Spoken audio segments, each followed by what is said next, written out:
along.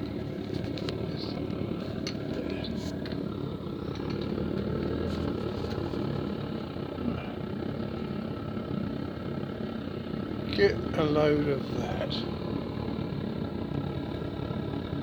This is how hot this fire gets. This is running at 960 degrees Fahrenheit. So there we are. Can't beat that, can you? That is so hot. You wouldn't believe it. Like a furnace, isn't it? Tell you what, it's lovely. I like it.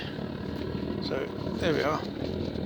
What I've done is I've turned the lights out so you can actually get to see when it comes along the tube, which is over there, past the chimney, going up the back, and you can see it rising up the riser. That's hot, believe me.